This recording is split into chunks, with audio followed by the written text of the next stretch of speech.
What's going on, guys? It's your boy Morty Bean. And I was enjoying my holidays, taking time with some family, chilling out, hung out with my lady, all that. And during that time, I got a new Rodecaster Duo interface to replace my Go XLR. And I love it. But what I did not love about it was that I didn't know how to set up my virtual audio cables at first. And it actually took me a lot longer than I cared to admit to get those set up. So I'm going to show you guys how to do it so you don't end up like me. All right, stay tuned.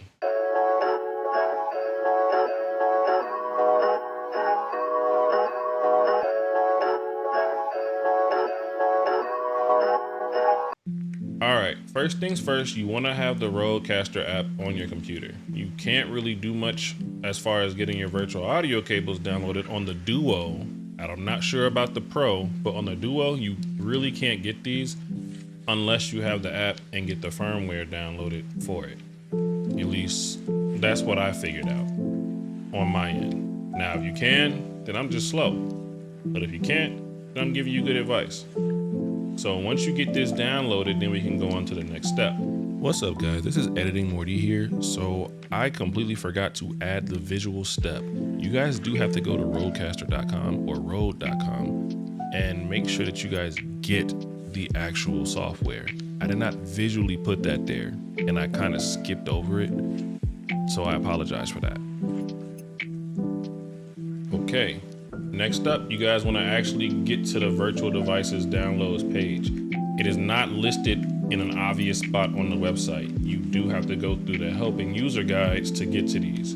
I will leave the links to the app and the user guide so you can get the virtual devices drivers in the description so you guys will have an easier time finding it. All right. But once you get this, get it downloaded and you want to run it. All right. Once you guys get that downloaded, don't mind my icons, you're gonna get a Rodecaster virtual device driver icon brought up right here. Click on that. It's gonna show you that it's not connected to a device, but you'll see it right there. Once you get connected, it'll say which device you have connected, the firmware version and app version, whatever. Once you first download it, it's not gonna say anything telling that your device is there. It's not gonna detect it. In my experience, I had to restart my PC afterwards in order to get that to pop up, just so the drivers can sit there and actually install. And I am doing everything through the PC app. So if you want to follow along on your Rodecaster, be my guest. But for the sake of simplicity, I'm doing everything on the actual app on the PC.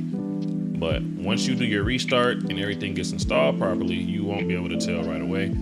You want to go to device configuration, you want to go to multi-track, and then you want to make sure you're on USB input 1 or USB 1 input, and you want to click expanded. It's going to ask you another question like, are you sure? You say yes, boom, now it's on expanded.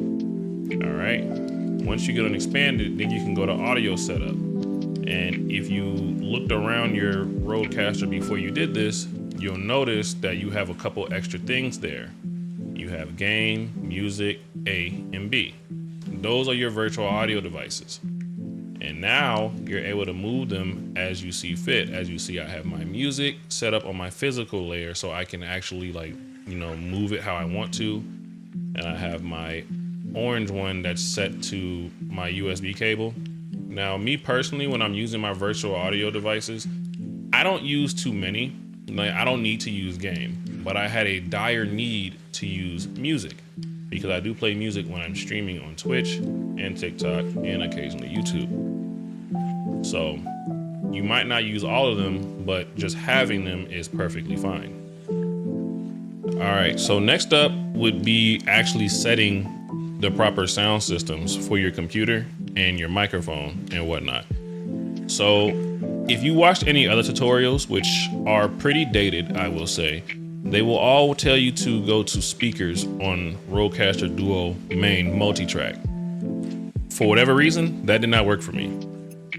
I found most success using the system part, and then that's when it started coming through as it should with my game sound and whatnot. And then for your microphone, Like I said, they'll tell you to do your Rodecaster Duo multi-track. I set it through my Duo chat because I know for a fact that works. I had a lot of issues with that. It could just be a me thing. It could just be my build, but I'm just telling you guys what worked for me. Next up will be your volume mixer. So I have my music going through my Mozilla Firefox because I play stuff from my YouTube music. I have my music output down on here, leave the input on default, and so on and so forth. If you decide to use the game tab or the game cable for it, then you want to set that to the game one. But I don't have that issue because my games that I'm playing always go through the system settings. So having it set to system works perfectly fine for me. But to each his own, you know? Editing Morty here again. So no, not to each his own. If you choose to use the game virtual cable, you will have to set that on every single game you choose. So say you're playing Fortnite, you have to go in your sound mixer settings and pick Fortnite. And the same thing with Arc Raiders, and the same thing with The Witcher 3, which is why I think that using the system is so much better because it's already set to the default. And then after that, you're good. Everything should be coming through as intended. You should be able to hear your game as well as separate your audio with your music. All that's left for you to do is to fine tune your settings to how you want to sound, and then you're all good. But I do appreciate you guys coming through and sitting through this really quick tutorial on how to set up your virtual audio settings in your Rodecaster Duo. I'm not sure about the Rodecaster Pro. Some videos I've seen, it already has it pre-installed, but the Duo I know for a fact does not, which is why I made this. But if you enjoyed this video, please drop a subscribe, comment in the video what you want me to go over next, and also come and stick around for my gameplays. I do play games, I do give good reactions. You guys should definitely come through. Other than that, I will see you guys on the next one. See you later.